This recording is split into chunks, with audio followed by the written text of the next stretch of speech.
Hi, this is the fellow passenger. In this video, we are going to have a chat with DivKid.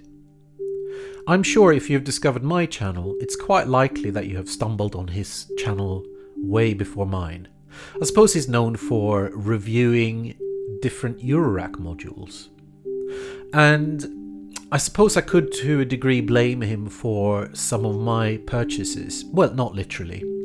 We will get into that in this conversation, but that's not the main reason why I reached out to him. I have no idea when I first discovered his videos, but there is something that you get an insight into. Like when he is demoing and explaining how these modules work, they often feature some patches that he has done, and I find a lot of them musically very interesting. And I would like to get a bit more of an insight into that. I was tracking back, looking through his YouTube channel to his earlier stuff, but it's actually not that much evidence there of where is his inspiration coming from, what is his musical references, how has he learned to think in this way, to patch. So I reached out to him, and I'm really glad that he said yes and agreed to have this chat. So without further ado, let's get into DivKid's world. All right, hi DivKid. Thank you so much for agreeing to do this chat on my channel. Thank you for asking. It's a pleasure. I've really enjoyed, certainly the one with S, as I know him a little bit from previously Electron and Fours. I really like them. I enjoy the conversations, so it's nice to be asked. Thank you. Yeah, I think it's just interesting to see what's behind. People are involved in, especially as I'm interested in electronic music, you find people, but the stuff that they do feels like there's something behind it all, and that's what I want to dig into. So that's why I want to chat to you. I can't remember when I discovered your channel in the first place, and as probably a lot of people, I have probably bought a module or two because you highlighted them. But I think it's not just about the very specific module. I think it's just when I've seen you doing your patching that there's a lot of, you do things that I find interesting musically. Oh, and cool. do like and your patching ideas. Like even if I have a module that does, like, it is not the filter that you have, but it's a filter that I might have. But the way you're patching, it just gives me an idea of like, oh, I've never thought about doing that before. But I want to find out like what's behind all that. And I was digging into your channel, and the first video that I found looked like you were just shooting it with your phone in a shop. There's some ropey old stuff. Yeah, I mean, getting into the modular, I mean, you hit the nail on the head with the goal. 99% of what I do, at least what people see online, is demoing specific modules. That's often part of a marketing plan for the release of a module, and I'm involved in that side of things.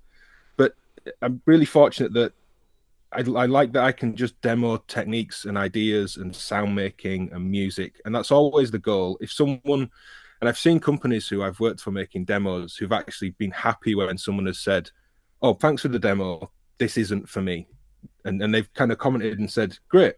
It's pointless you buying it to then sell it secondhand, a couple of weeks later because it's really not for you." And everybody's into this angle of kind of teaching synthesis and sound, and I'm really fortunate to be in that space. You just wanted to kind of front load with that. But yeah, we can get into getting into modular, or I mean, prior to that, there is quite a bit of kind of musical history, but I'll do that just briefly. First instrument was drums, kind of about 11 years old. I was really fortunate to have a kit at home and really kind of supportive parents, but come kind of 7 p.m, I had to stop braying the hell out of the drum kit as a kid, which is completely fine. I wouldn't want my kids. What sort of age? What sort of age is this? 11 years old. So I got to secondary school, and it was, you can learn an instrument. I went, no, what does that mean? And you'll come out of lessons for 20 minutes, and that'll rotate through the week, and you come and learn an instrument. And I got into the drums. Prior to that, my parents played a lot of records around in the house. So music was always kind of a big thing in the house all the time. Without me really thinking, but it was that going to secondary school and just being told in music class, you can learn an instrument. And it was free as well, which doesn't really happen much at all anymore. So it was just a simple yes, I'd like to do that. And there was no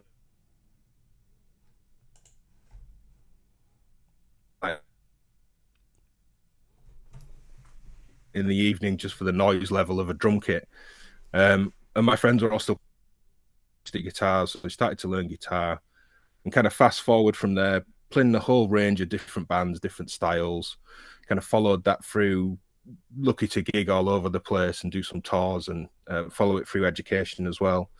But kind of to the side of that, getting into dance music, kind of cheesy trance, really, kind of Netherlands, Armin van Buuren-esque kind of trance stuff at the time.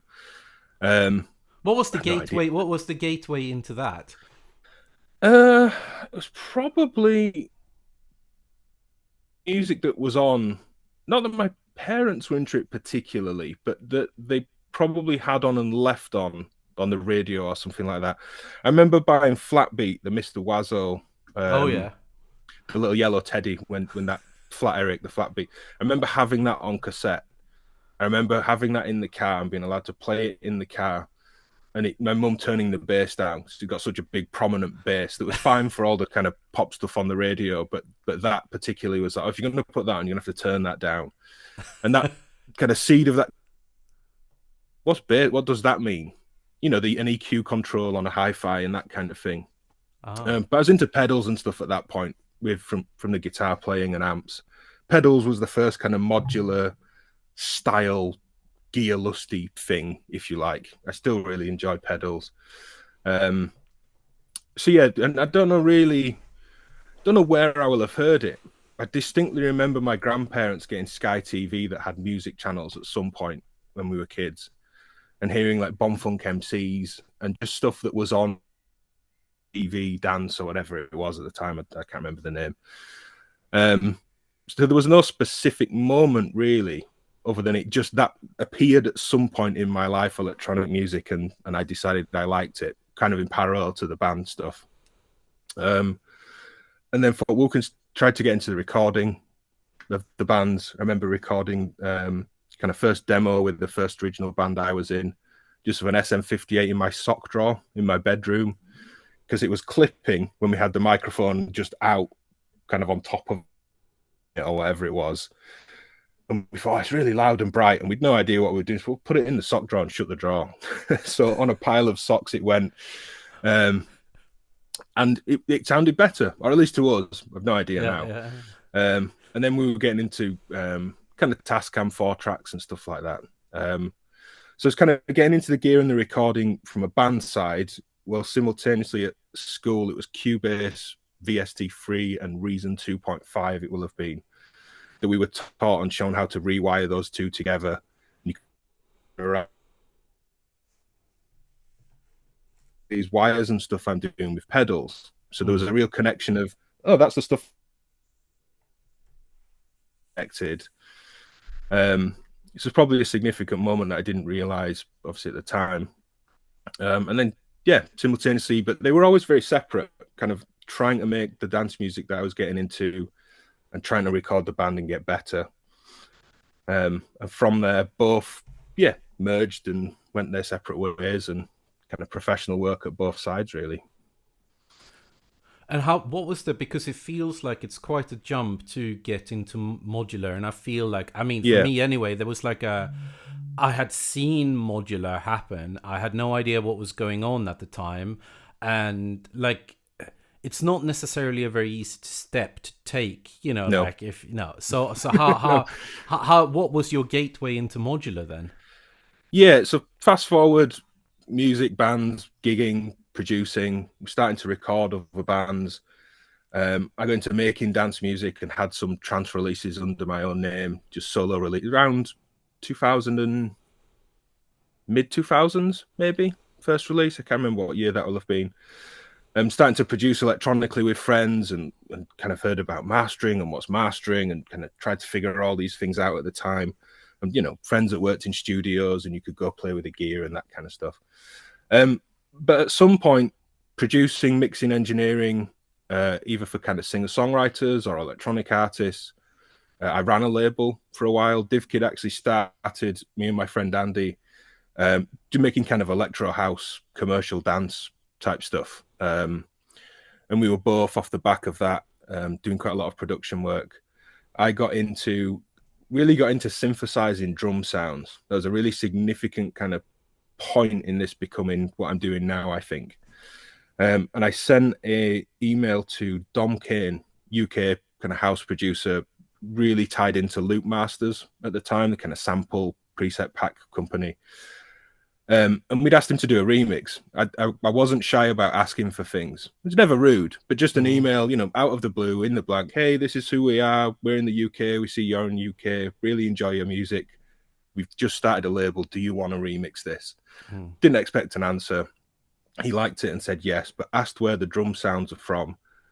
And I naively kind of stepped out. Oh, well, there's some sample layers and there's an acoustic kit I've recorded that I pulled a drum thing out. And then I put like a sub that I did. I just not really thinking about any significance to it. I just kind of spelled the steps as, oh, I did this, this, this, this, and this. And he was like, have you got more of that? And can you do more of that? To which he said, yeah. What for? And he said, I'm going to start a sub label. It's called Quantum Loops under Loop Masters. Kind of, yeah, they're the company selling samples. He's a little sub label. So I made a pack called Drum Construction that really launched me into making samples kind of for a living. I mean, I didn't have kids in a house at the time, but it was a living at the time. I don't know if you could do that anymore. I think it's so saturated, you'd really struggle. But good timing and luck on my part, potentially. And it was just loads and loads of drum hits, hundreds of kick drums in different styles and snares and toms and bits of loops. And but were you synthesizing them from scratch at that time, or were you more layering stuff and recording live? Yeah. So I was layering samples, recording samples from my drum kits, friends' drum kits, synthesizing things, mainly kind of default Logic plugins at the time. I was told when I went to Huddersfield University, you'll need an Apple computer and you'll need Logic. That's what we use. So that's a kind of swift move from Cubase into Logic at the time. And luckily, all the default plugins are really good. So it was synthesizing kicks. A little bit of that came from university, like just a basic. If you put a pitch envelope on a sine wave and pitch it down enough, it sounds like a bass drum. And preset flicking, just flicking through presets, which I still enjoy presets. I think sometimes people are surprised with how much hardware and live patching I'm doing. There's a place for them, definitely. So yeah, preset flicking, making presets, but part of that process ended in me making a folder called kick tools or kick drum tools. And it was splitting I remember a distinct lecture I'd had where we took, I think it was just a middle C, and it was a note on a violin, a note on a piano, and a plucked string from a guitar. And the idea was to split them into different segments, the transient and how the note starts, the body, and then the kind of release or the sustain. And by swapping them around, like if you put the pluck of a piano on the front of the guitar, you kind of couldn't tell the difference. I remember that how the note starts and ends really defines what the sound is. If you put the sustain of the violin in the middle of the guitar note, it's kind of no different, really. You certainly wouldn't, without being told, does this sound any different, have even batted an eyelid. And that was really eye-opening. So with the drums, it was, well, you've the impact, you've the beater that I've sat above and played for years on end at that point. That happens. And I was used to swapping beaters out, harder, softer beaters, looking for different, more clicky or softer, rounder tones on an acoustic bass drum. So you've got the click, you've kind of got the what happens next, the kind of excitement of the big drum and the space, but then you've got the tail and the sustain. So I then went into just making lots of separate bits of each, lots of clicks, transients, kind of snapped beater hits, and then kind of the mid-tone, almost like high, mid, and low frequencies, like a multi-band bass drum making sample set, if you like. And that was really popular. But that sample pack Drum Construction, doing well, did launch to that being as I say, I didn't have a house and kids, but a bit of an income. And that alongside some of the music thing was, yeah, kind of professional work, if you like. And I was doing that all day. And I got more into hardware. I'd never at that point really had any hardware synths. Guitars and pedals and amps, and I really enjoyed playing with those. But it was only when friends that didn't do that as a job had whatever job they had after school or college. They'll come round on a weekend, or we'd be in a band, and they'd be, let's make some music. I'm like, well, I've sat and stared at Logic for like 10 hours today. And I've heard just dum, dum, dum, dum, boom, boom, you know, every different, Yeah. like I don't want to sit and make beats on a computer. So that's when I was trawling eBay and trying to find vintage synths and that kind of thing. And I'd gone through quite a lot of gear trying to race towards the Modular. I appreciate I'm taking a while. No, it's all right. gone It's all through right. kind of gone through kind of quite a bit of vintage gear. Not right at that point of finding things super cheap. You know, I didn't manage to buy an 808 for £50 or anything like that. It wasn't that cheap. But the kind of mono synths that people like, the lower numbered Yamaha CSs, 15s, 10s, Roland SH9s, 101s are a bit unattainable because they had that whole 90s dance music kind of thing that kids seem to want them. But things like the 09, which I actually prefer, to be honest. I still have the 09. I don't have the 101. Yeah, getting through those. And then that was a bit of a slap in the face because I thought I knew how synths worked, and I clearly didn't from the software or from like a Max MSP thing we'd done at university. So I got the kind of inner workings of sound and synthesis, but I couldn't apply it straight away. So there's a bit of a learning curve there. And I don't know what like a catalyst for Modular, but I do remember seeing, and maybe this is what it was, Raoul's World of Synths, a YouTube channel. Oh yeah, I remember that. They were sort of really long and quite tedious to watch, I have to say. Yeah, there'd be a 3-part video on like a dope for ADSR, and there'd be no sound in the first one. It'd just be 10 minutes of this is the ADSR, and it's just ADSR gate output. You know, very simple modules at the time. But something caught my attention, and the kind of modular mindset from pedals, production work was still kind of bubbling over with a friend, and no like hits or anything, but kind of a little bit more money and serious kind of management involved with the artists we were working with. And I was looking at the 500 series format, the recording format, for building a rack of like my signal chain, Dream preamp, compression, EQ. So it's very much in this like signal flow modular mindset. And I saw Raoul's World of Synths. I was working as a technician and a drum teacher at the time in a school. I remember my head of music coming over, and she's just, what is this? You know, it's just quietly out of the speaker in the office. What is he banging on about? Kind of thing. And I was trying to like show some excitement. I was really stamping on my excitement at the time. She was great, but not interested in synths at all.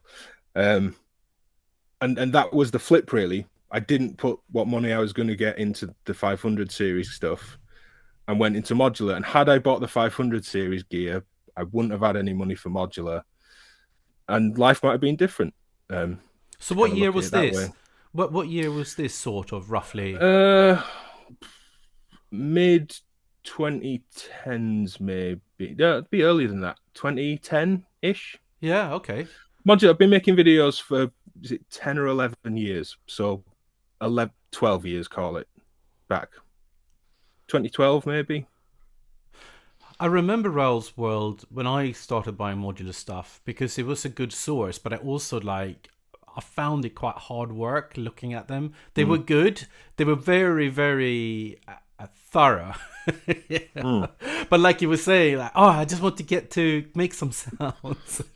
Yeah, there was very little, and the making videos happened because at the time, James Sigler, who really nice, has been on the Make Noise channel recently. He's good friends with the Make Noise team. He'd made some really good videos, but a handful of, just as a hobbyist, it wasn't what he was doing at the time.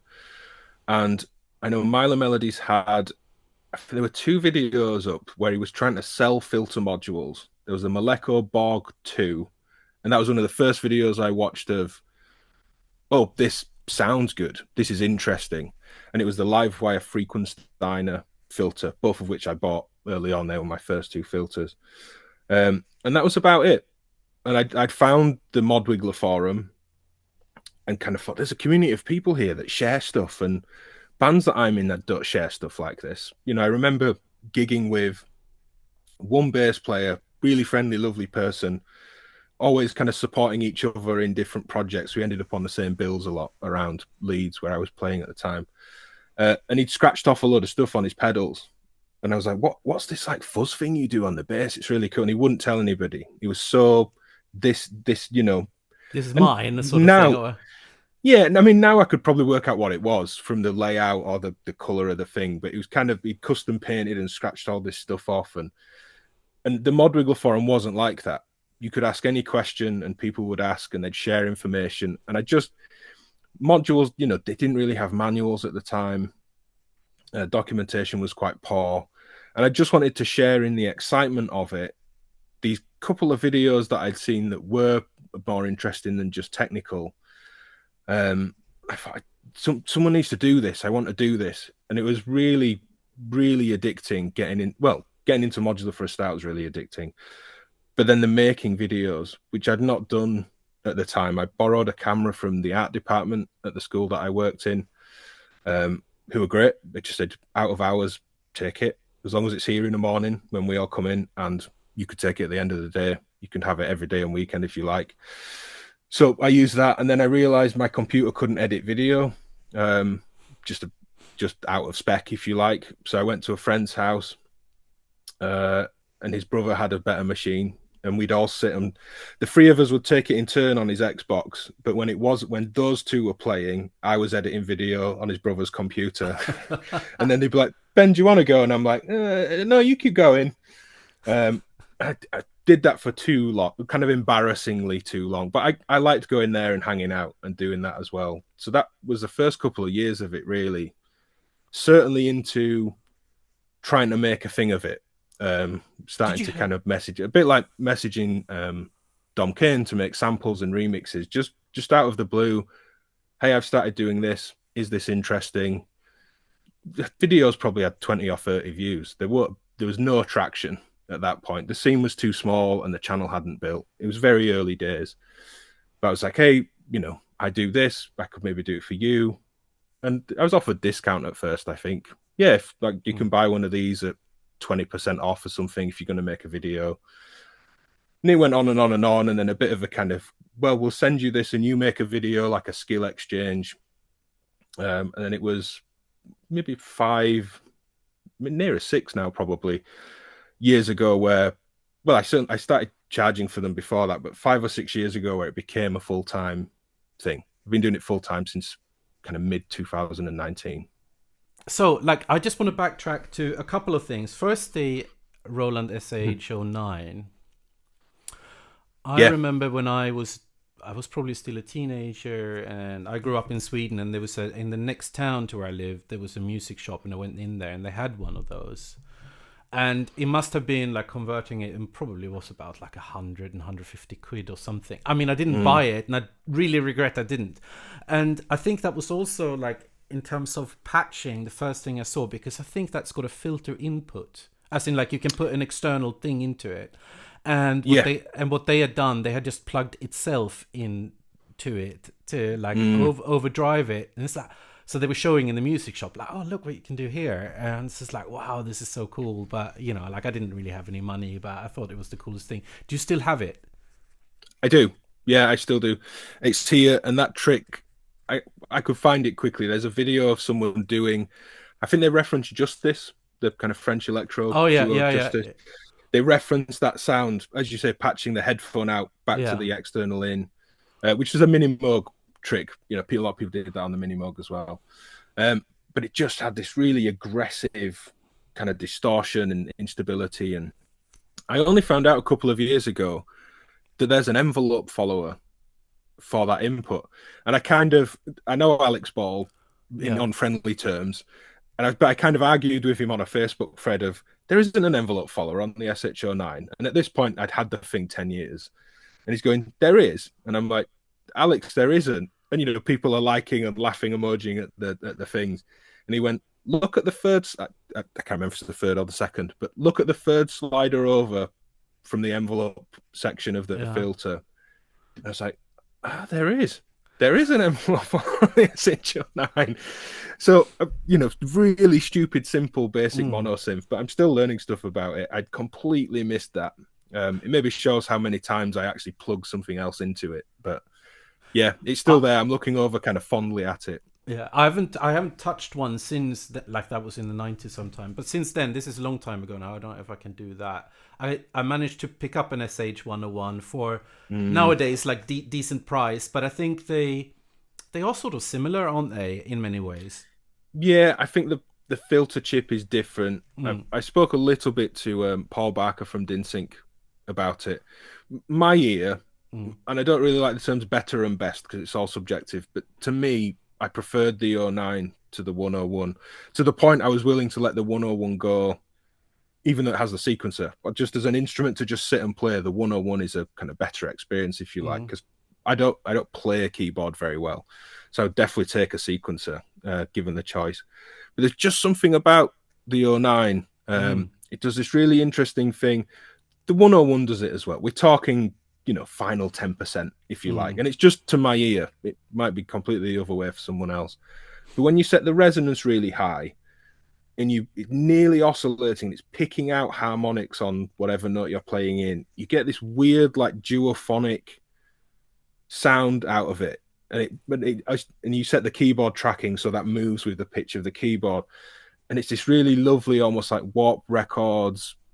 I mean, like anything, drench it in loads of reverb, but it's kind of warpy, weird, duophonic thing. Wow. That's that kind of Roland era for me. It's a very Roland specific sound, Mm. and that on the oh 09.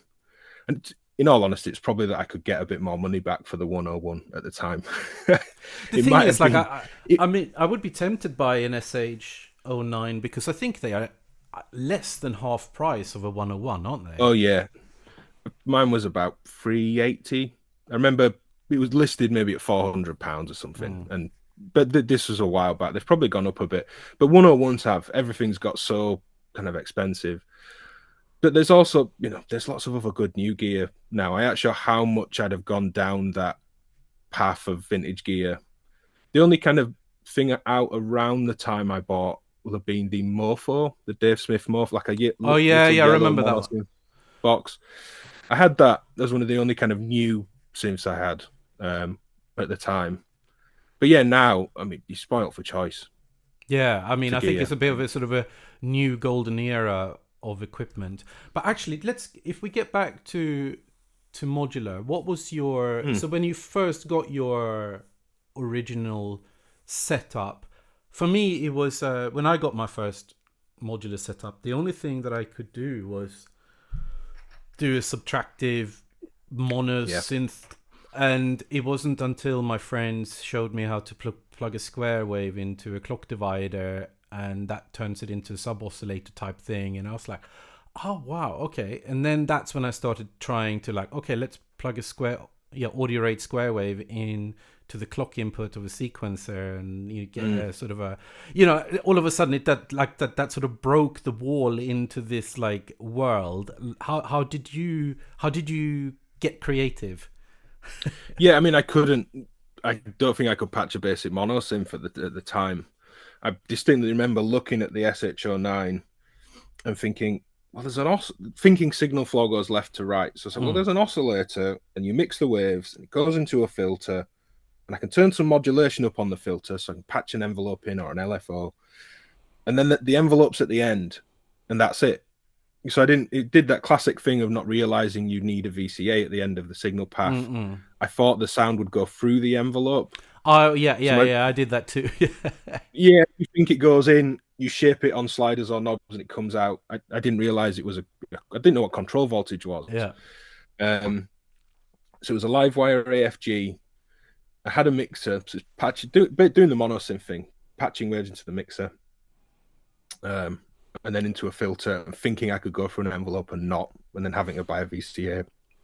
Um, I think it's probably layering. Actually, layering sound was probably the first. So I was doing a lot of that with the mono synths. And if we were doing like a kind of four voice synth chord thing for production, we're doing a lot of layering of the mono synths, either different ones or the same one.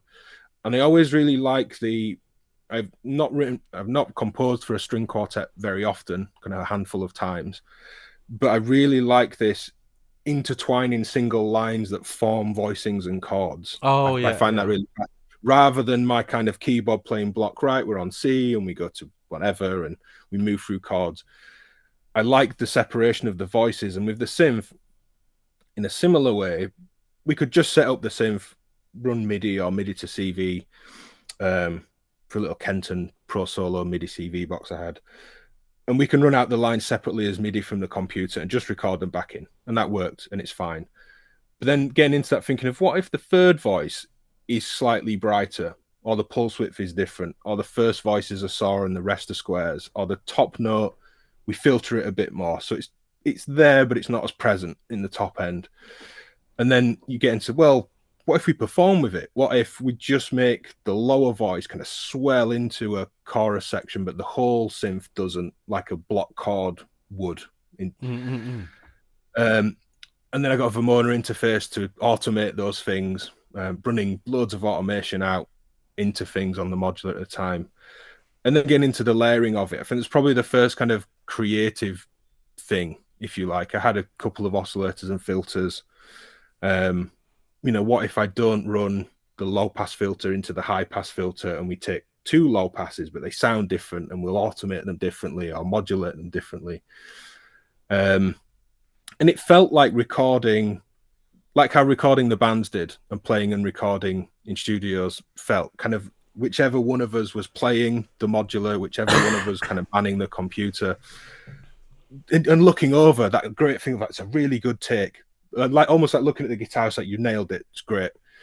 Getting the and it was really basic, just filter swells. It wasn't anything complicated. What sort of music was that? Again, kind of like electro housey, commercially dance stuff. Really, all four to the floor, kind of club focus stuff. Really, we did a little bit of kind of modular production stuff, vaguely Massive Attack, if you like, kind of synths for what kind of experimental bands, and a singer we used to produce for. How much they cared about what we were doing, I don't know. They probably just thought, yeah, great, there's a synth track and it works. But we were really into the kind of geekery of all the lines and the parts. But I don't know where it'll have been from Modwiggler. It will have been from the Modwiggler forum of seeing, as you're saying, somebody suggesting, hey, take your square wave and put it in a clock divider, and you've got a sub or multiple subs if it's got different outputs. Because I'd always thought of music, I do remember that trick specifically, the clock divider trick of, I'd always thought kind of ground up, kind of bass and root note and chords and harmony and tone and harmonics is above that. But finding with the clock divider that if I'm already on a bass note, I can't keep dividing because I'm at sub audio levels. It's not doing. So then thinking, oh, I'll write a high melody and get 4 octaves of sub out of it. And it was the first time I'd kind of flipped that frequency around in terms of where I was thinking of writing parts.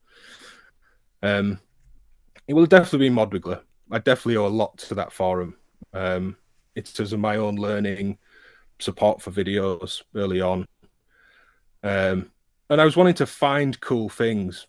It was it kind of still is, kind of explorative, looking to find interesting things. Because they were the bits I got excited about. As I say, lunch break at work. Oh, what's this thing they're talking about by modulating a slope generator with another slope generator? I don't know what a slope generator is. Go on, typical kind of newbie question. What's a slope generator do? And, every now and then someone would be like, yeah, use the search function. There's loads of threads talking about this stuff. But not in a rude way. It felt very supportive, even if there was a bit of a like, yeah, use the search, like go read this and this. Or read the manual, but it was never a kind of rude, go read the manual and leave us alone kind of thing. So it will have been that. Just pillaging it for information. There's a lot. I mean, going back, I was looking the other day at some of my posts on there. Just odd questions like, "Oh, this is really exciting. I'm going to check it out." And it's like I'm not adding anything into any of these threads of any benefit to anyone, but you can kind of just see my trail of excitement across these different things. And the same for bits of DIY, which I do very little of. But I distinctly remember after talking at Machinery Bistronica last year, 2023, with Gertz, and that video went online this year, a kind of discussion interview we had of him designing there was a parametric Moog EQ and a Polyvox filter. and that kind of dove me into being interested in the electronics and not just the kind of front-facing sound-making elements. But yeah, definitely the Modular forum is really important. I think without it, I don't know that I'd have kind of caught the bug, really. But what about people around you? So you live I'm in in Bradford. you're in Bradford, and like, did you have people around you there that understood this stuff, interested or pursuing it in Not any way? modular-wise. Couple of people that I'd met through the forum and had because I wasn't really into kind of forum culture at the time, and I remember meeting. It was a guy called Paul Burns who's unfortunately passed away some years ago now, but he met him and I saw he was in Bradford. You could see on his profile. And I thought, oh, oh, don't message him. Oh, you're in Bradford. I'm in Bradford. And he's like, yeah, let's meet up. I remember that feeling weird. It was the first time I'd met a stranger on the internet. Uh, and it wasn't. Paul was lovely, Yeah. and he knew more about Sims, and lots about music, and was a DJ that did anything from weddings to all sorts of stuff. And he had a lot of older gear through the 80s and things as well. And had lived in Japan, so he'd access to all sorts of bits of stuff out there and stories of it all. But in terms of like really learning the ins and outs of modular, not really. You kind of came over time. I'd done a lot of plugging the pedal board, plugging things in and kind of breaking the typical, well, the drives and compression go first and then they hit modulation effects and then the time-based effects are at the end. I'd already done the, well, what happens if I go into a reverb first and then we drive it in an amp, or the chorus goes after the reverb instead of before, or where do we put like electro harmonics POG octave divider? What does that do after a delay? Can it track it even? And often it couldn't, but it's quite interesting some of the results you'd get. And then you'd see pedals kind of prior to the modular that maybe have a send and a return on them, and I think, well, what's that? I go into a pedal and I come out of a pedal. What does a send and return do? And kind of like, I had no idea. I'd used one on a mixer briefly, I think, when I first saw that. I still have that pedal. It's a Qtron kind of auto filter pedal from Electro Harmonics. It's really nice with a fuzz in the send and return. So there's all these kind of oddities along the way, if you like. Maybe seeing bits of gear like tape delays and things in the back of studios and being curious as to what stuff is. And even when I was into the bits of hardware stuff at university, there was always that kind of gear in the closet that no one's interested in thing. Or maybe they were, but I just didn't have access in the first couple of years of the degree to it. So just curiosity, I think, just natural kind of wanting to explore and learn more, which is still, it can be daunting sometimes getting a module that I maybe have a week to make a video on that you know is complex and the manual's not quite done. And I have to be the source of people learning what this does. It's my responsibility to put a video out that is correct and cohesive and hopefully also interesting and not just technically cohesive. But I do like it. I do like that challenge. It's definitely a big part of it, that kind of being able to constantly learn and feed off people and their ideas. But when you do your videos, I think that's also part of the why I'm curious about what you're doing. You do little motifs and patches of things that sound really interesting to me, in that they sound cohesive. They're not just random, but they're not just conventional music. So I can't really say that I like, when I hear those, it doesn't make me think of commercial dance music. Yeah, it's not. Yeah, I'm not. It's a different thing entirely. I think if I wanted to, and I've used Modular for some of that stuff, but if someone was like, let's make a house track, techno track, I probably would I'd open up a DAW probably before turning the Modular on, just because of the history. And there's a little bit of that still, but not much that still happens of producing music commercially. But what get those like motifs? Like, where do they?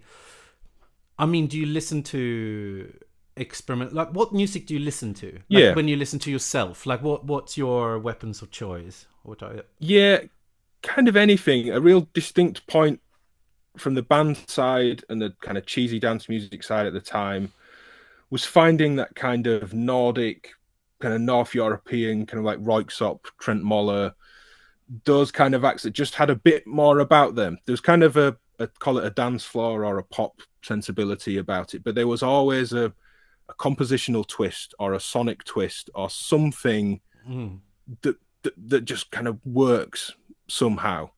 And some of Trent Moller's work was probably on the more minimal end. What got me interested, all the dance music was quite like banging and hard that I was kind of into at the time.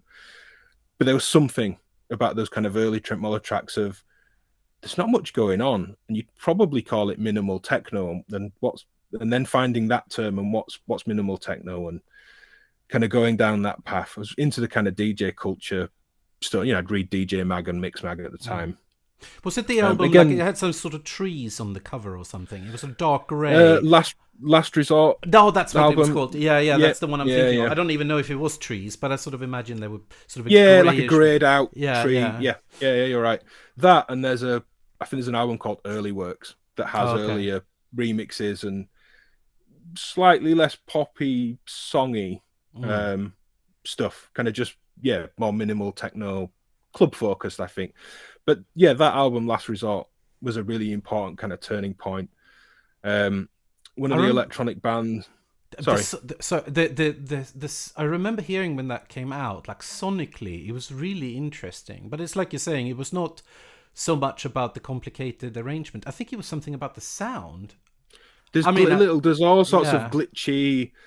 Like I played it to a friend at the time who did a lot of live sound with bands, typical rock pop bands and things.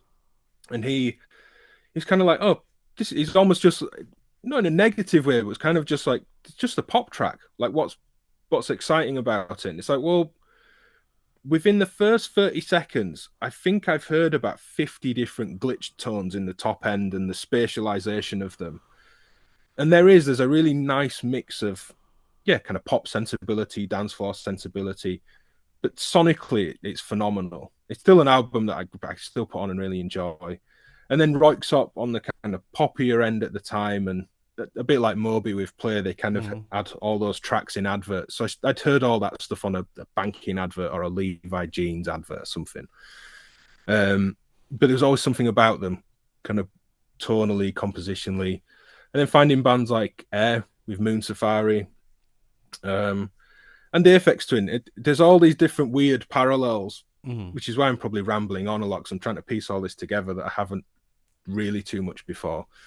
I was 16 at school when I first heard Aphex Twin, and it was my guitar teacher who said, for your GCSE performance, just a recorded performance exam you had to do, he goes, we should play Come to Daddy by Aphex Twin, and you do it on drums, and I'll scream and play it on bass. And I was like, what do you mean you'll scream and play? And I didn't know what it was, and he was like, go listen to this, and kind of sent me home with Come to Daddy, if you like, or go find it. And we tried. I'm not saying I nailed it and could play it all on drums, but it went down well. And he'd put me onto like kind of Dillinger Escape Plan and a lot of heavy kind of mathcore, intense virtuosic playing stuff, but really heavy, screamy stuff as well. So I owe a lot to him as well. Colin Sutton, he's called. Phenomenal bass player, musician. I've been lucky to play with in various projects since school and college as well. So yeah, that's kind of happened as well. And I remember my first friend at 17 that got a car that could drive. We'd play Square Pusher in the car. But none of this was ever really connected. You know, I still would go to a pub and play a rock gig.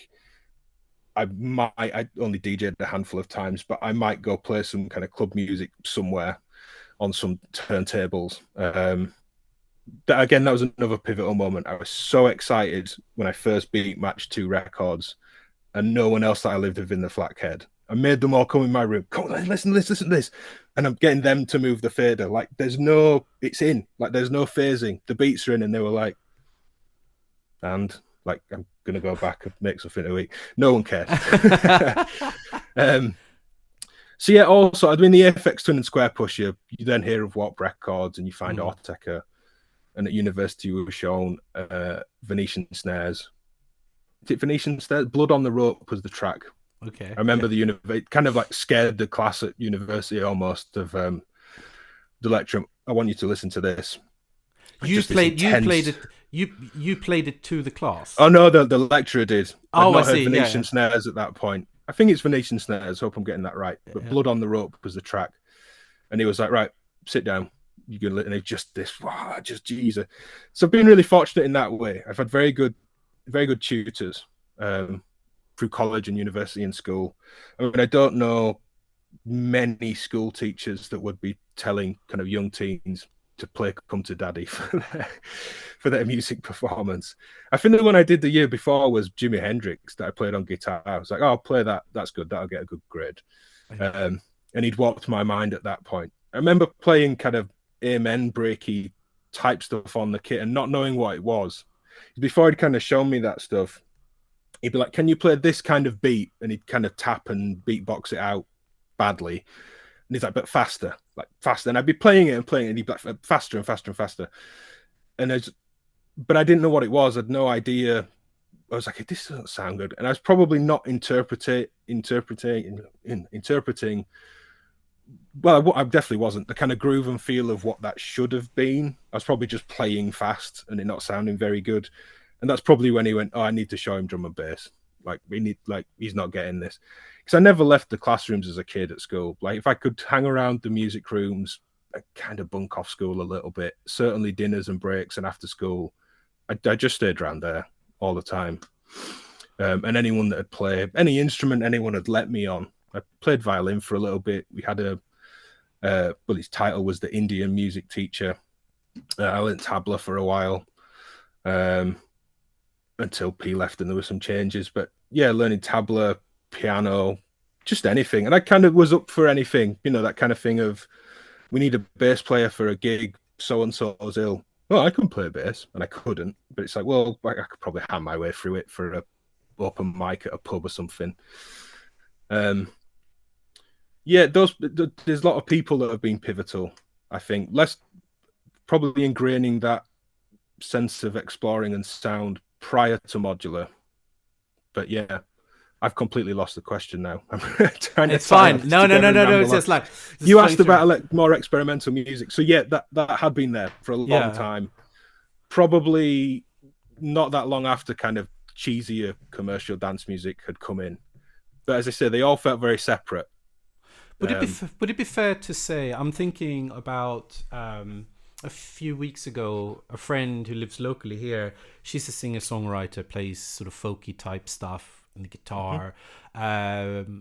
She knows that I'm into music, but she doesn't really know what sort of stuff or what I do or anything. And she was saying, oh, do you also, like, when you make music, do you also feel that there are things that you want to say, but you don't really know you can't sort of write it in a book or anything. So she said she was using the music to sort of get that across. And I couldn't sympathize. Like, personally, I felt like, no, that's not at all it's not as if I've got something that I need to get off my chest and I do that through the music. I think it's more that I wake up in the morning and think to myself, like, what happens if I do this? I've never thought about trying that before. I remember, like, was just coming up with this. I was doing in Ableton. Like, if I use 2 delays and I set the feedback to 0 and then I feed it back into each other, and then I can put something else in the delay path and degrade the signal in different ways. Like, it was more like, what happens if I do this, rather than that I have a message that I want to get across. Like, is it fair to say, like, you enjoy the sort of experimental, like, what happens if I do this sort of thing? Yeah, I'm less these days. I certainly have in the past, and there's certainly songs that pull on something and make you feel a certain way. Yeah. Still, but yeah, certainly on the Modular, I don't fire up a drum machine and try and get, I don't know, grieve loss out of making 808 beats or something. Maybe aggression. There's maybe certain emotions more suited to certain instruments and styles potentially. I certainly can feel moved by, and maybe it sounds a bit self-indulgent, but just sitting in a room with a piano and just a couple of very sparse notes can feel very moving, and that can feel like a pouring or an intake of something. In terms of the Modular, and certainly for demos, no, there's no, I've had a good or hard day. let's write a melody that portrays this. It's that exploration. I remember finding the sample, thinking of delays, the sample delay in Logic, which would just offset by time samples, the left Oh, or okay. right side, and having a clap sound and just offsetting one side. And then in headphones, it's like, whoa, it sounds like two people clapping, but it's not quite right. It's like a flam between the two sides. Yeah. And I still get excited over those things. Any little technical, explorative sound. I like sound for sound's sake as well, which I don't really know what I mean like that, because where sound and music intersects is obviously a big grey area for everyone. But I do just enjoy sound Yeah. as a practice or a medium. Uh, I don't always feel like I'm making music. You could probably argue that I always am. Sometimes it feels like it is more than others. It gets sort of tricky when you get into the definition of music, I suppose. But Yeah. actually, let me rethink. I think music makes me feel, and if I'm making stuff Mm. on something, maybe there is an intention that it should feel in a particular way. But it's almost like I throw something at the machine and it throws something back, and that makes me feel or not, rather Yeah. than like, okay, there is grief, or I want to brag about how many dollars I have, or whatever. Like it's not that. Mm. It's more like I throw something at the machine, and the machine throws something back at me. Yeah. It wouldn't have thrown it back unless I threw something at it first. Sort of thing. I really like that. Yeah. Conversations with the machines. And Yeah. certainly take a generative style patch that can feel more interactive. And having conversation with friends that are less into this, maybe say more into traditional music, they'll say, well, if that's random and generative, it's not composed. So why should I be interested? They're not interested in the machine. So why would I listen to it? It's like, well, it is composed. The parameters that you define in your patching and your settings, even Mm. if there's random generative elements in between, that is still composing to me. It's still producing something. It's defining parameters. It's creating boundaries for things to work within. Otherwise, we'd all just have a button where we press generative music and it just does it for us, which, yeah, maybe AI is doing for everybody now. But we'd all sound the same, but it doesn't. If we Mm. both went away and said, make some random influenced melodic whatever, there might be a kind of sonic footprint that we might all lean in when we hear those kind of terms, but it's definitely different. But yeah, you don't on a less emotive end, say if you kind of, you're bobbing your head and you want to listen to some techno, I'm not really stamping my foot and kind of bobbing until the machine is on and doing that for me. I might come in here and go, you know what, I just want some techno and a good kick Mm. drum, and I'm really into that today. But I don't kind of walk into the room bobbing to the beat until there is a beat. Yeah. The foot gets moving once it's happening. So yeah, it's definitely a two-way conversation. In the same way that, someone likes dancing to salsa or samba music or whatever, you don't walk into a building dancing. It's Yeah. when you Yeah. get there and music is happening. So yeah, it fills a whole range of emotive, functional, conversational, exploratory things. It's hard to pin down, really. Do you think there are? I'm thinking of, if someone says music theory to me, the first things that comes to mind is like scales and chord progressions and that sort of thing. And there feels like things around the modular, or doing some more experimental stuff, or generative music and things. There is documentation, and people have started documenting that stuff, but it feels like it's much more of a unestablished. Like, I was just thinking what you were saying about the sort of sound design stuff, about like how you can have different tonal instruments, like creating the chords, and how I try to consume it. I've seen some books that I've not really gotten into, but then otherwise it's like looking at people who do experimental things on YouTube, or like including your stuff, like coming up with like patching ideas, but it's not, there is no like established, I know what you mean. Like, there is traditional music theory that's well documented.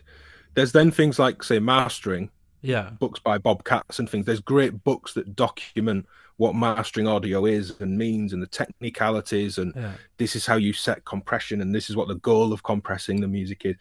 there's quite a lot of that side well documented, but the kind of composition of musical elements and the sound design elements is certainly less documented. I Mm. mean, there's things like there's a website called Frode, Forde Oh, beats.net. I think I can find this after and we can maybe put it in the description. yeah. That was all about making drum sounds. It's a really old website, but it's still there. And it was like, here's a basic kick drum. Here's a kick drum, but we want more of an acoustic sound. And then there was kind of multiple iterations of, well, the resonant head on the drum is a bit loose, and we swap the beater to something harder, and so we'll put these kind of block. It all looked like Max MSP, but just like Mm-mm. block signal flow diagrams. And then same for a snare. Here's a basic electronic snare. Here's trying to add a metallic body to that, more like a shell of a real drum. And there's that, and there's the Sound on Sound Synth Secrets, which is very good as well. And then it's probably all quite instrument specific. Like there's a lot around the Nord Modular that's quite well documented. Mm. And yeah, then techniques for, I mean, going back, there's things like the Minimoog patch book where it will say if you set the Minimoog this way, it sounds like an oboe, but if you set it this way, it sounds like a flute. And I find that because they Yeah, absolutely yeah, don't yeah, sound yeah. like a real oboe. But that mindset of what did you think on a basic subtractive synth makes that more oboe-like and more flute-like, and why even within the same family of instruments there might be a violin and a cello, and it's like, well, other than the register that they're playing in, what did they think made that sound like more than one than the other? And they're interesting, but they're kind of interested in their own way. It's not really documentation of the process. Mm. Yeah, I don't know.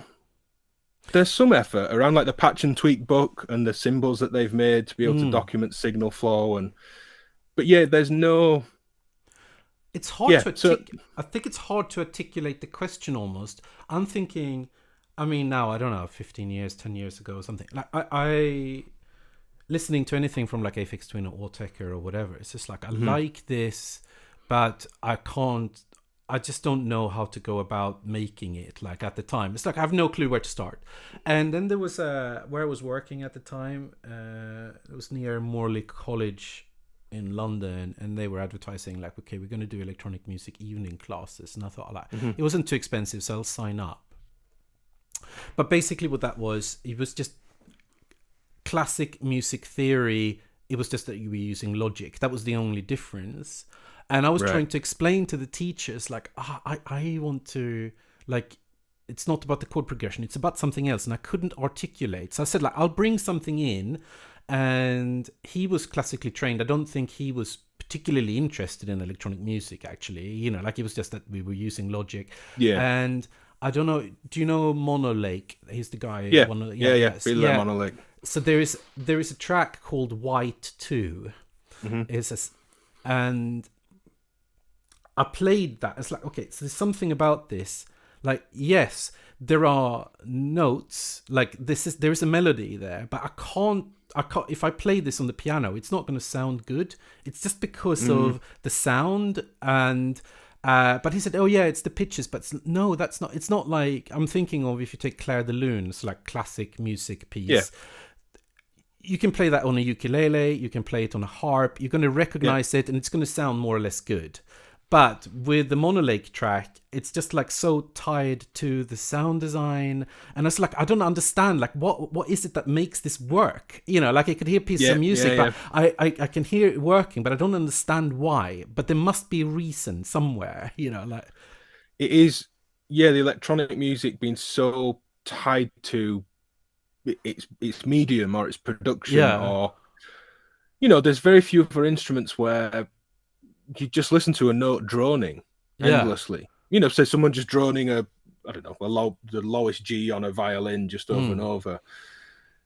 At some point, you're like, okay, we've heard this now. mm, Without other musical information around it. Whereas put a wavetable oscillator on that is on the same exact pitch and just let its wavetable morph slowly, I'll listen to that for ages. yeah, Quite yeah, yeah, happily listen to it yeah. for ages. It's the same. it's kind of playing around and having to find out. I remember there was what was the name of the track? Anyway, a melody in a kind of house track, and Mm, I now know it as a ratchet, a kind of burster, kind of into the note. There was a couple of other faster notes, mm, but I remember telling a tutor at music college that there's this track, and I knew he was into electronic music, so I thought he'd get it.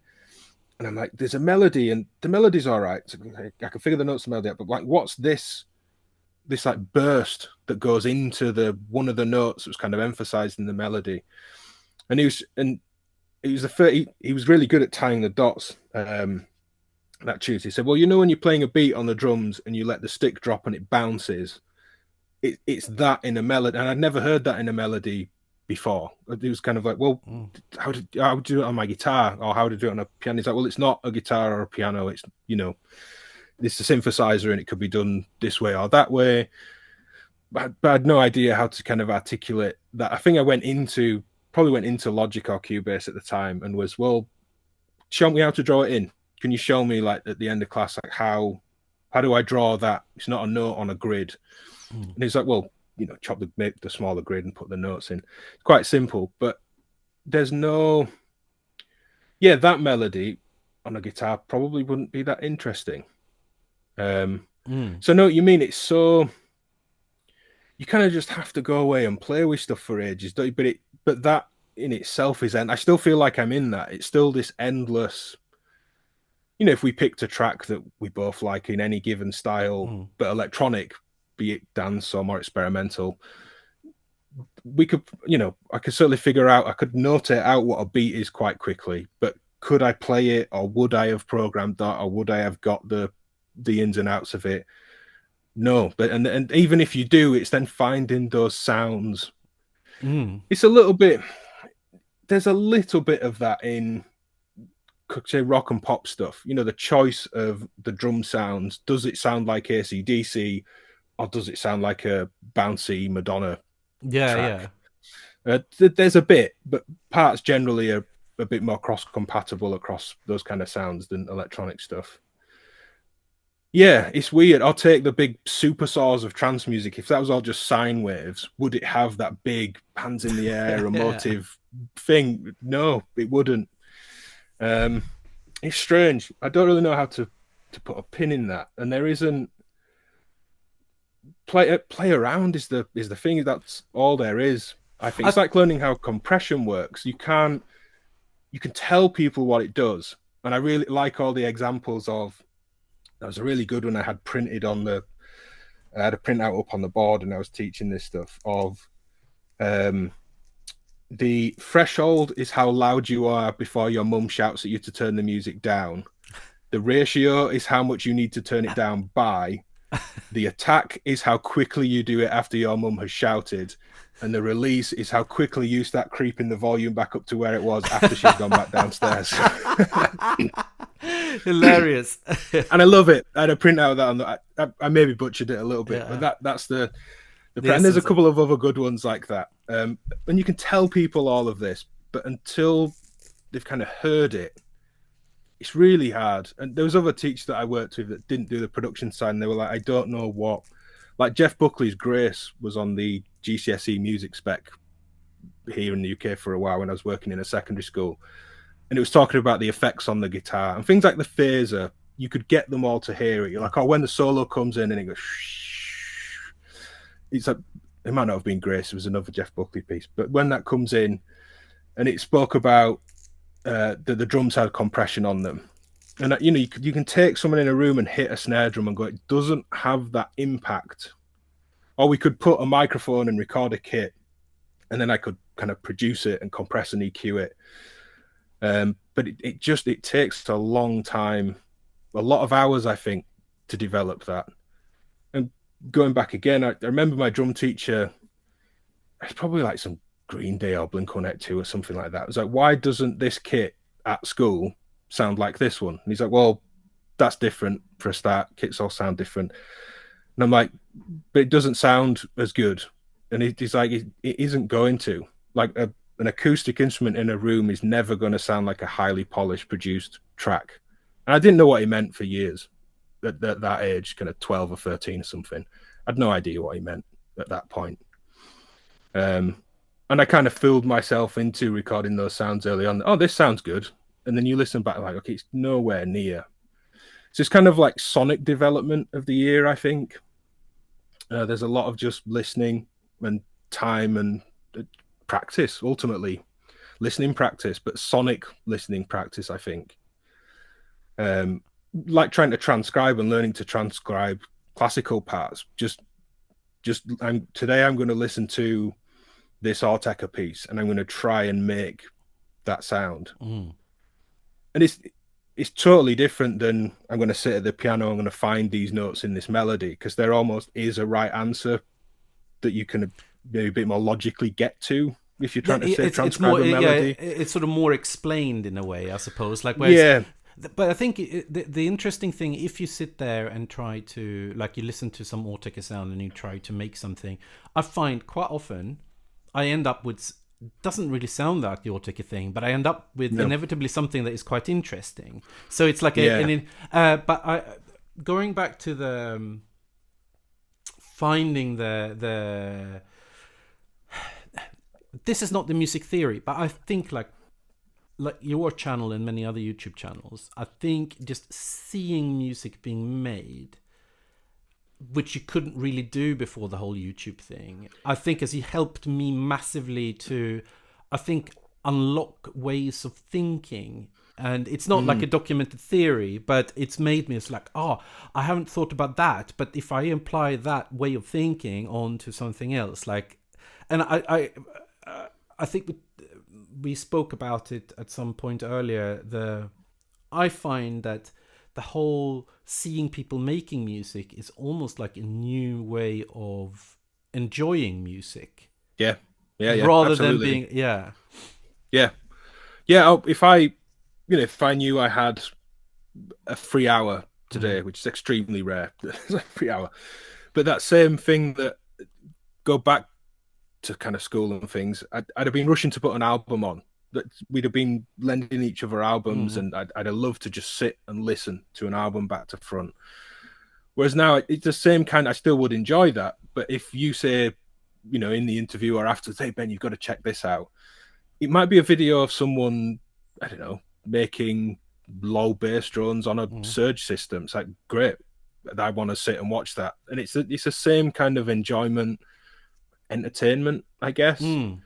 I don't think listening to music is thought of as educational, but it is. I think if you listen with that in mind, which is how the kind of analytical part of my brain doesn't really switch off. So that very much is what I'm doing all the time anyway. They were listening to stuff.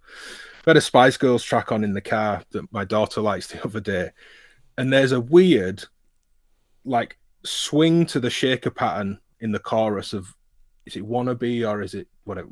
I don't know the name. It's certainly not on my playlist.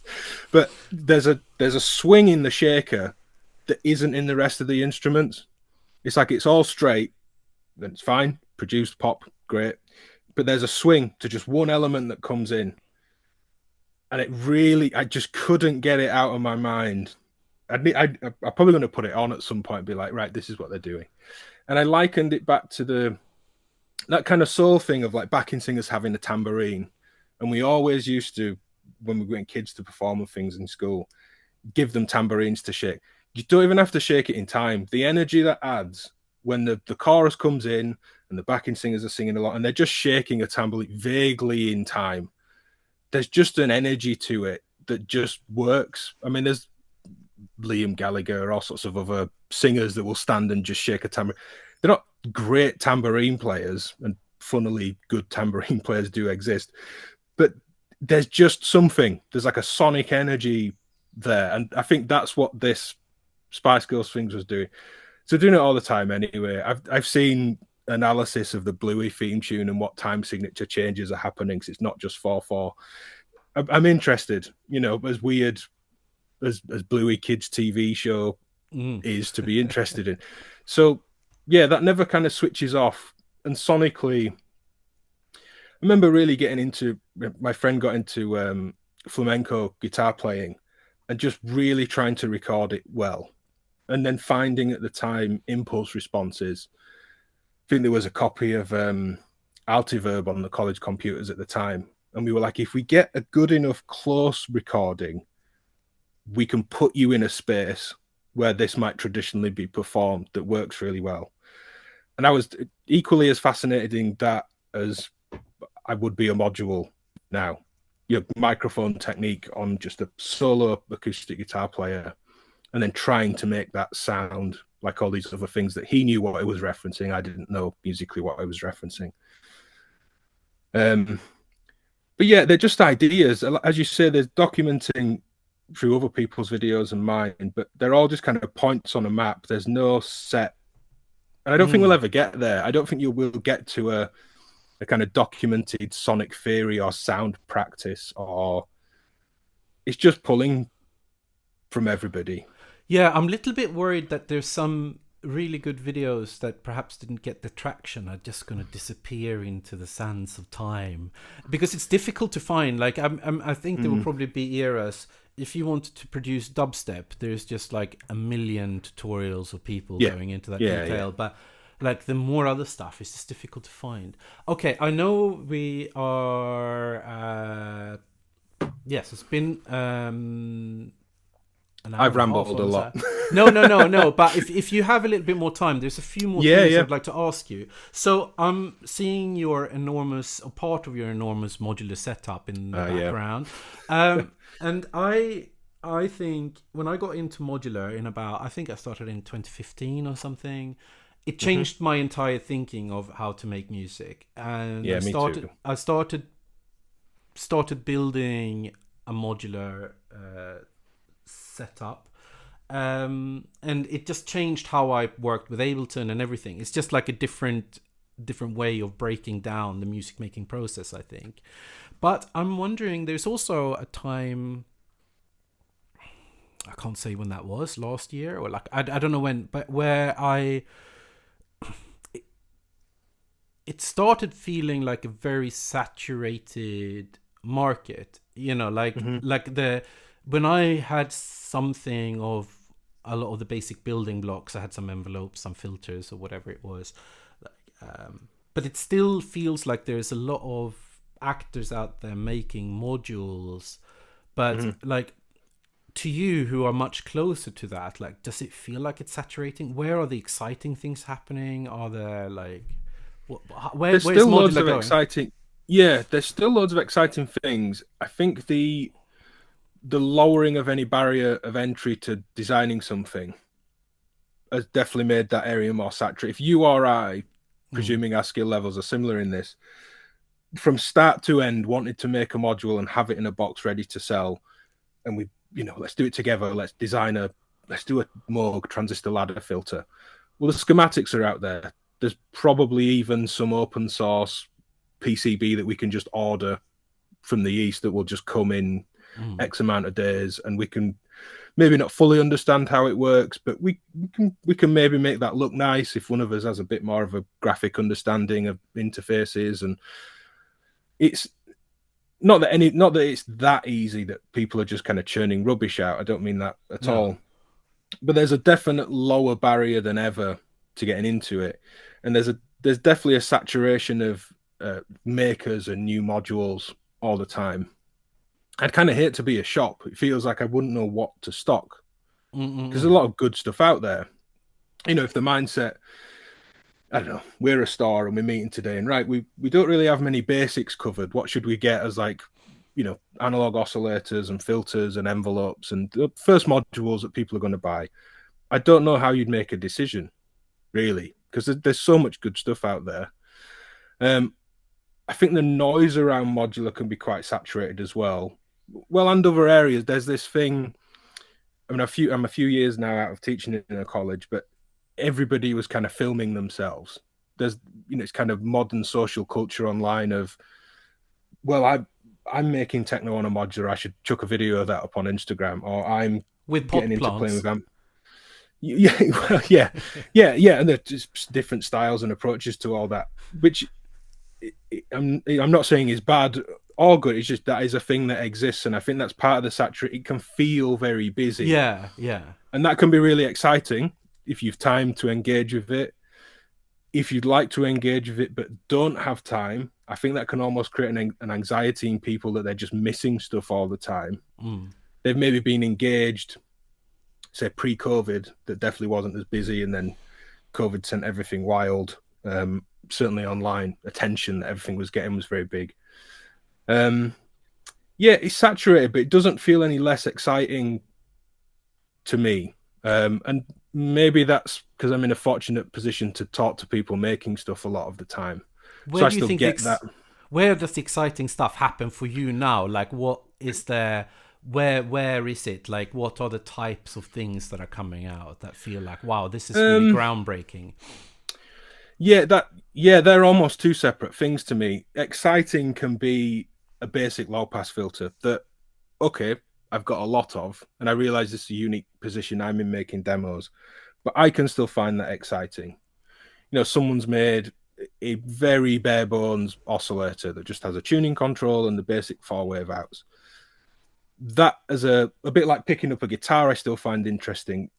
Making music with oscillators, filters, basic tools, I still find exciting. As somebody buying and using modules, that might not be, because they might just look at it and say, well, I have oscillators and filters that I like. I don't need more of them at the moment. But I think we'll see a big leap forward in digital technology in the next year or so. You know, we're out of the kind of chip shortage stuff. There's a lot of processing power in a lot of modules now. There's just such a nice wide range of people into it, I think, is the thing, of older, younger, all different types of backgrounds and experience levels and different non-electronics experiences as well. I think there's some very technically gifted kind of electronics engineers, and there's also some really technically gifted musicians that know what they want to hear and are working together, or they, you know, their skill sets tilt in different ways.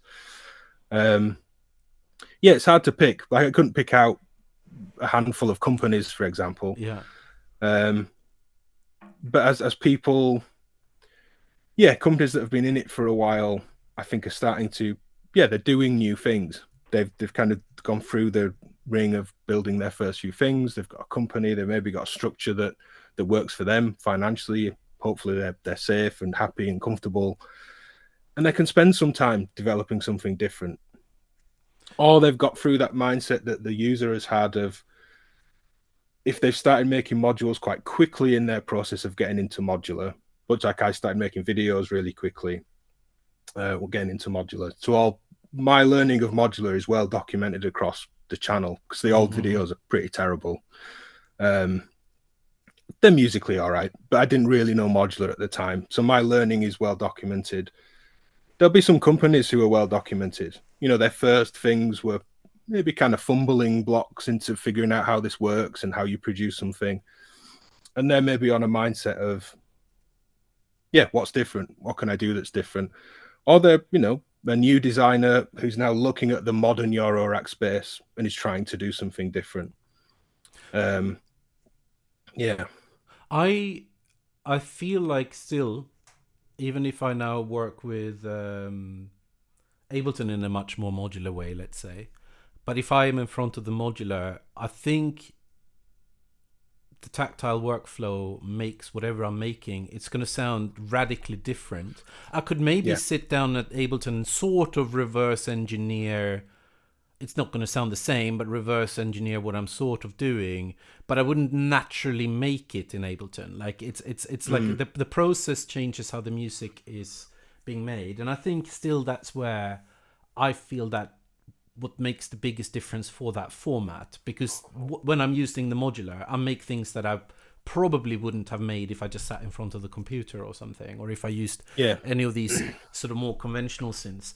The thing that I would love to see, and that actually goes both for Ableton and for the modular, and it's something that I've been trying to solve in a satisfying way, it's making generative music but rather than being generative in a way where it sort of gradually changes over time, but something that is actually having distinct different parts, like different sections. Yeah. So it feels like, oh, there's an intro, there is a middle and an end, or an A section and a B section, or whatever it might be.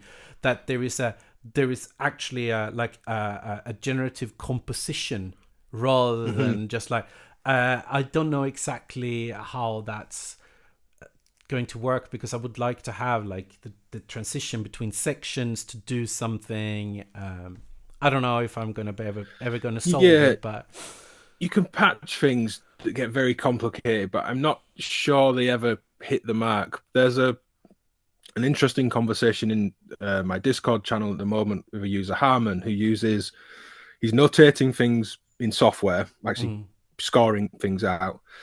And what he's ultimately looking for was my kind of last point in the conversation, is what you want is a jazz musician at the click of your fingers. You want someone to interpret melody, tone, feel, note duration, sectional change, any thematic points, the hook, that really is what it distilled that he was looking for. And we were talking about generative music and aleatoric techniques and things like the SIG, the stochastic instruments generator, or the Vermona melodizer, where it's random, but you can weight the random to certain notes more than others. So you don't just have, say, a C, E, G for a C chord, but you have C really prominent, quite a lot of G's happening, and just a few E notes every now and then. But those tools aren't feeling right for him. He's tried these things. But I guess it's the modulation and control of all of that would maybe do it. You just need, it feels like distilling down the intelligence of an experienced musician that you can then go, because they're those really lovely moments in say a band, say like a jazz trio, for example. There's a head, everybody's going to play the hook, and we're all going to take solos in turn. And that kind of looking over at someone in the band and giving a cue or saying out loud, you step back or you step forward, which is a really simple term, but that means quite a lot of different things on different instruments and how that's interpreted. Looking over at a double bass player and going, give me some room, because the piano player is going to take a lead on something. That might mean play less notes, but that might mean play quieter. That might mean play shorter notes, or it might mean just sustain long notes, just you sustain a root note under what I'm doing. It might mean duck out altogether. It might mean follow my rhythmic cue, and they'll, intelligently interpret things that are happening.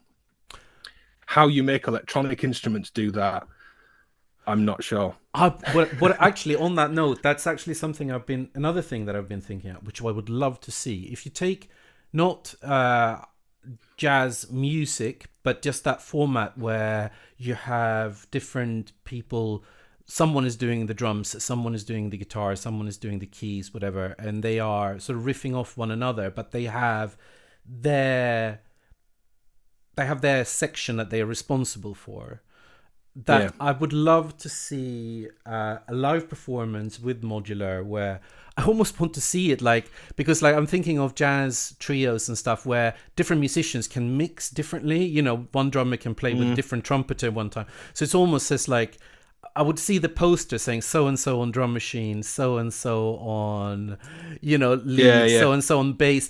But you have your someone, I assume whoever is going to do the percussion, they give the clock to everyone, but you have your area, and maybe you get your time to do your solo thing, and that do a performance like that. I think that could be quite an interesting way of using Modular together. Like you have a Modular trio, but you have your area which you are sorting out. It takes stepping back and listening. And I think redefining what the instrument is. Friends and events I've been involved in have tried to do this multiple times. One friend, Jeffro Bagos, runs Meta Audio Labs. He even built, I think, about 10 ornament and crime modules at one point, or that many channels of within however many ornament and crimes. And we turn up, table spread out, you put the system down, and you would have 4 cables. a send to the quantizer, the return from the quantizer, the clock, and the reset. And that way, somebody could kind of be orchestrating key change. Someone was in control of all of the ornament and crimes. That was their job. We're going to put everyone in C major or whatever scale. But it still didn't work. I mean, they were just kind of open friends going and having a jam. It wasn't such a defined, let's start a trio and really think about it. But the problem with that was everybody just turns up with their rigs, and that rig is it's a whole piece of music and a full sonic palette. I think you really have to redefine well, I'm the drummer, so I'm just exactly that, and sequencing, like you're saying. Well, I'm basses and riffs, and I'm effects and chord pads, and the London Modular Alliance did that for a while. A trio that ran around the London Modular store before the store closed. I think they do still play a little bit together, and I think between them, I think they do kind of have a drummer, a kind of bassline person, shall we say, and then effects and mixing, maybe. I mean, there's bands like Jojo Mayer, acoustic drummer that plays in a band called Nerve. The first time I saw them, they just had someone playing the mixing desk, kind of live throwing dub effects and sending out that kind of thing. It's kind of an extension of that. I mean, you could also form things like, envelope followers and control voltages. You could have things like on a slider where, or as a parameter for a hi-hat pattern comes up and that drummer's hi-hat pattern gets busier. Maybe that crosses a threshold on a comparator that then clock divides the other person's rig, so it puts them on like a lower, slower clock division because the drums are going all frantic. The voltage that opens the filter on someone else's system is inverted, so it pulls everyone else's filters back, like it sonically pushes people in and out of the way. There's definitely some really interesting interactive things that could be done. I would like to. I would almost like to have a place where this sort of experimentation, because it feels like maybe a new form of music could sort of grow out of it. And I also like the idea. I don't see this very often, but thinking of your modular setup as an instrument that you have custom made your instrument that you can then learn and become really good at, like. I just see my modular now as a box of tools rather than like this is my guitar. Like I don't see it that way. I mean, there's also that thing of there's play and there's practice, which is always something that I had emphasized to me through good music teachers on different instruments. I used to do the same when I was teaching instruments as well.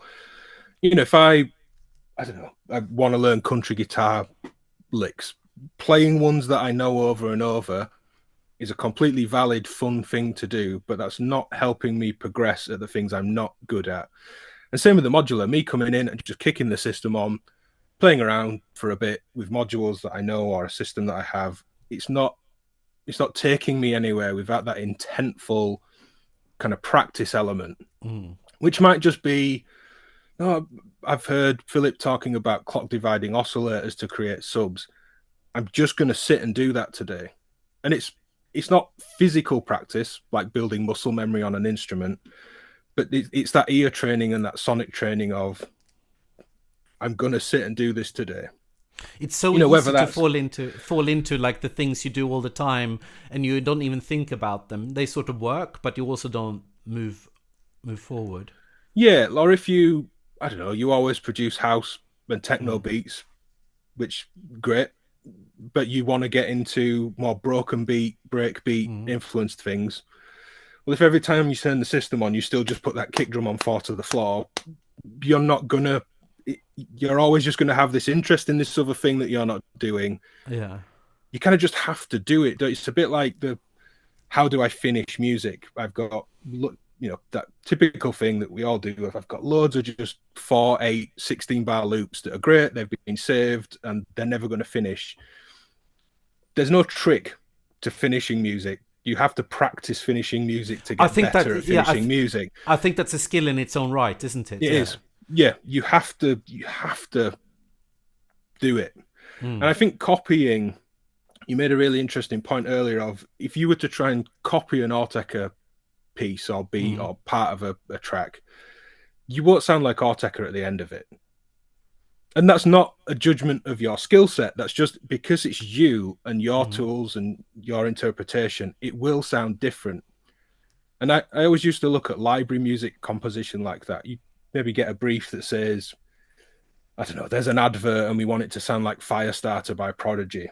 Mm. Well, if I try, I don't mean rip Prodigy off because I knew the end result wouldn't do that, but if I try and make, say, Firestarter by Prodigy, it's not going to sound the same. What can I learn from that in trying to make the drum sound as big, trying to interpret and kind of use those beats and Mm. things like that and those kind of sounds? And I always used to see it as, not to make this about past work, but kind of, can I make something that would sound good next to it in a DJ set? It was always my Mm. approach to, let's call it copycat Oh library yeah. music. Oh, we want a track that sounds, I mentioned Come to Daddy earlier. We don't want to pay Aphex Twin. We want knockoff Aphex Twin for this advert. We could do much cheaper. And that does exist to a degree. We want Mm. this, but we just want kind of library versions of this. It's like, well, would it sound good next to it in a DJ track? Mm. When it's not, but I think doing that, you could probably take someone's video and just try and remake it. Yes. Trying Yeah. to, hey, Philip's put a video up of his SH101 into this pedal and he's playing these kind of intervals. I don't have a 101, but I've got I don't know, a Cherry Micro Brute and I've got a reverb pedal. Maybe I can do that, like a reverse reverb and it looks like he's playing these notes or he's doing this with a Mm. filter and it might be very short. Some things might just be, oh, I don't know. If I invert my envelope, it does that thing that person's sound does. Mm. But it's all like sonic training, I think. And you're building up your kind of toolbox of skills that way as well. That when you have an idea in your head, you've an idea of how to get there. And maybe that ties it back to the music theory point you made. I don't think knowing music theory restricts you in any way, which is No. an old argument of, oh, if I know all the scales, I'm just going to compose in the scales. It doesn't mean you have to. No. Like having them, I know that London is south of me, but having a map is much more useful than me just trying to head south. So having the kind of tools in your head and the same sonically of, yeah, having these things, having tried them, having tried to reinterpret things from people, outright, well, asking questions as well. How did you do this? What were you Mm. using? I always try and emphasize that the specific pieces of gear 90% of the time aren't important. Certainly in my demo, you made that point earlier. I Mm. might be demoing a filter that you've no intention of buying, but hopefully most of what's in that video you can do on other things. Mm. It's that intentful practice. Maybe the thing that is a document, get better at modular, no more synthesis, whatever the theme is. Mm. Find some things you don't know, which is hard. Being able to document what you don't know, or even start with what you do. Well, I know how a subtractive synth works. Could I repatch a music easel? How Mm. does that work from a signal path and also from an interactive thing? And because the other thing of the East Coast, West Coast side that doesn't get talked about a lot, the musical interface is also very different. It's not just one rich waves into filters is the East Coast thing, and simple waves into FM and folders is the West Coast thing. Yeah, can you play a Moog from a similar interface to a Buchla? Can a Buchla interface play a Moog style subtractive thing? Yeah, there's loads out there. It's kind of just finding what you want to do. That might be, I want to program beats better. Well, can we simplify it? Like, we did a classic 808 beats was the theme at a festival called Deer Shed that I go to each year and kind of do some work in the science tent. We just printed out, Beastie Boys, all sorts of classic 808 tracks just on a grid and just went through it with people. Well, if you place the hi-hat on 1 and 3 and 5 and whatever, and the cowbell on step 7 and 11 and blah, blah, blah. And then you play it and they're like, oh, I know that. Some of the kids at the festival didn't know those old tracks so well, but the parents did. Oh yeah. And it's just finding that yeah, picking something that you want to be better at, um, whether that's musical or technical or and I find, challenging yourself. You know, yeah, it might be, can I make a 10-minute piece that is one note and is interesting, like just a drone? I You think well, can. something that I've learned a lot from is to take a piece of gear and make all the sounds with just that piece of gear. Yeah, It's not it's a necessarily going to great be the thing exercise. that I'm released, but like all of a sudden I learn a lot more about that piece of gear, and I think creatively of pushing the boundaries of it. Now, and Yeah. one more thing that I want to ask you about, which something that I don't see that much in electronic music, and partly I understand why, and I think that comes back to DJing, but if I compare a lot of electronic music to, let's say, classical music, it feels like tempo change and continuous tempo change is something that is often used to create tension and release. And you just like, it's much more organic. And when you see like a conductor on stage conducting a like, but I don't see that used as much in electronic music. And it's something that I'm really curious about exploring. Is that something you've thought about? Not so much. You know, most of the kind of production background, I tend to set a clock for a piece and it stays Yeah. like that. It's rarely less so than I would in a band on a drum kit. There might be a certain point of a song where I know I've got to drop a third of the tempo or even just half time, double time. Yeah, those switch ups don't happen so often, I don't think. I mean, they're not that hard to execute a lot of the No, time. that's the Um, thing. Is like it's not hard to do, but it's just something that doesn't seem to be used that much, and especially like where you can have like through the I'm doing a sort of a yeah, wave motion with a like sort of through the bar, like you just like have those, and it's more than shuffle, and it's more like there's something. yeah, there's the stolper beats module in terms of that within the bar feel of the beat and swing and notes off on and off the grid. Mm, That tackles that very well. In terms of, as you say, like a conductor and overall mm. tempo, an artist called Field Line Cartographer um, does that very well. Let me, Stephen, look, I'm going to just have to find this. I don't want to get it wrong. Live Liverpool. Is it Field Lines or is it? Uh, I've If you got it send me the here. link, I'll make sure I put it in the description. Polypores. Okay. Yeah, Polypores. Sorry, not Field Lines Cartographer. They both play a lot together. Stephen Buckley, Polypores. He rides the master tempo all the time, quite extreme at times. Mm. Slows and pushes and pulls. He really plays with clock and tempo in a way that a lot of people don't. Interesting. As you say, we'll grab a link, but that's Yeah. Polypause. Um, yeah, that overall push and pull and feel thing. Yeah, maybe I that could be part of that trio. The idea that someone's clocking, you kind of have a conductor that is maybe also the mixer, and they're mixing the they're thing, but doing the they're tempo. They're also like yeah, but yeah, yeah, and they're defining in the same way a conductor can kind of pull up a string section or down. They maybe have actual control mm, over that. Yeah, yeah, I don't see it too often. I mean, there's all sorts. I was chatting to Heimbach a while ago about something he was doing at a gig, and he was saying he plays with stereo field a lot. If there's a good stereo mm, placement and set on in a performance, he says, we in the same way that I might think of introducing low end for excitement or impact or transience, he was saying on the mixer, he'll pull the pans in, so it's either mono or a narrower image, and then as a moment comes, whatever is being expressed or happening, mm. just push them right back out hard left and right again. Oh, oh And I wow. thought, I don't think I've never done that. I've never been, No, and I've played bits of electronics, but I've never thought I'm going to narrow this image and we're going to, whatever's happening, it's here. And then boom, it opens up and it's like widescreen. that's an interesting way of creating perhaps sort of tension and release too. I haven't thought about that at all. Yeah. But I hadn't, I was like, I've panned things in mixes before. I've never Yeah, live thought about, yeah, wide and yeah. narrow. And it's just another tool. You definitely, there's a great Roixop song, I think it's Skulls, that does that. Up until the chorus, it feels quite narrow, and that widescreen is the term I like using. It just kind of goes whoosh as the chorus comes in. It's great. And Oh, I've certainly never done that on a pan control live. interesting. All right, it might be giving me ideas to try. All right, we need to wrap up in a minute, but I was wondering if is there anyone, no pressure if you can't think of anyone.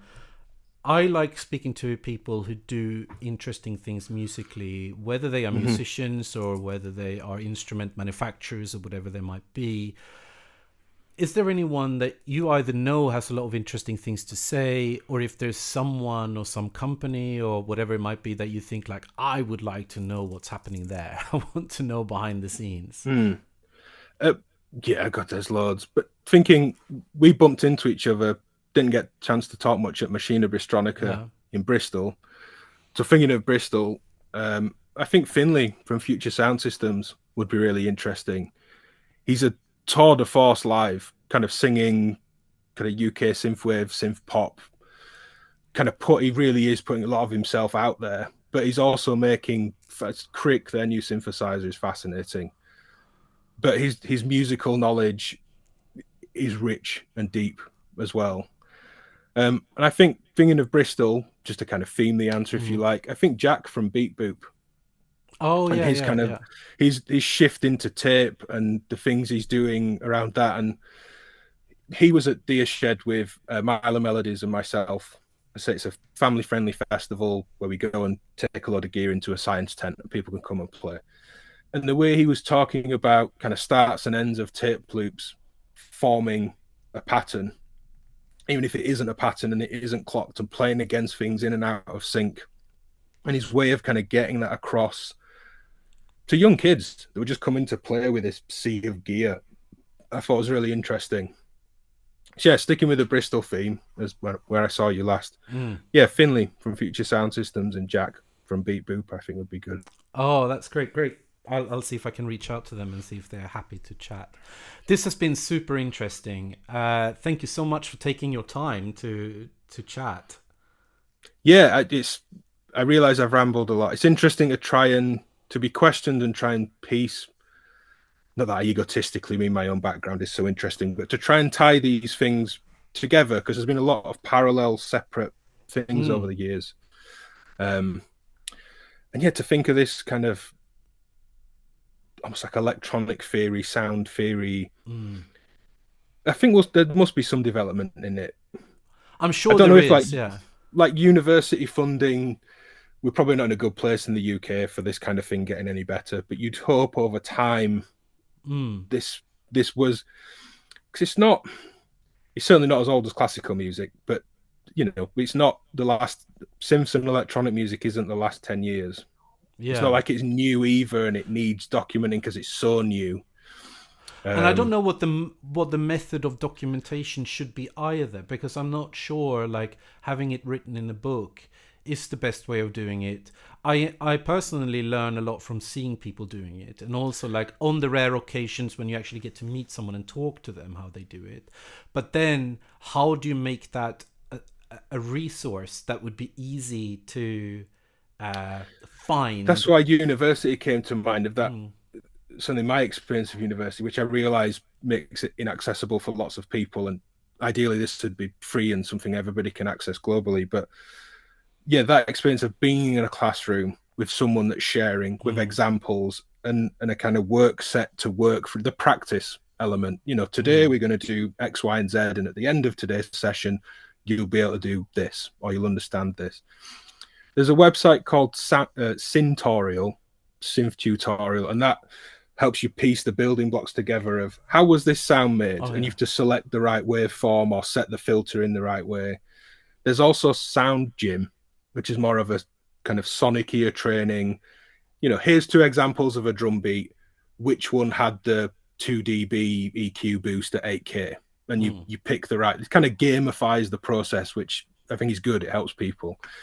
Sound Gym is very good for that. Or Okay. which one of these is more compressed than the other? That kind of thing. It's not quite what you're saying, but Sound Gym and Syntorial are I think good all kind of of them are sort of probably modern sort of tools. adding to that library of like Mm. resources, I suppose. Yeah, it almost needs a course developing. A kind of Yeah. if you're interested in, it's hard because so much of it, as you say, is tied to the musical outcome. The Mm, way you would talk about, I don't know, producing synth sounds for one style of music might be quite different to another. So you'd have to try and take that out of it somehow, or have people access it in a really broad, open way. You mentioned dubstep earlier. There's a lot to learn from all those dubstep mm. tutorials, even if you don't want to make ripping, loud Skrillex bass lines or whatever. There's a lot to get out of them, definitely. Yeah, I'm going to ponder on that. If I come to anything that's less rambly, I'll send you a message. No, but this has been really, really great. So I shall say thank you very much for your time. Yeah, you too. Thank you. Yeah, all right.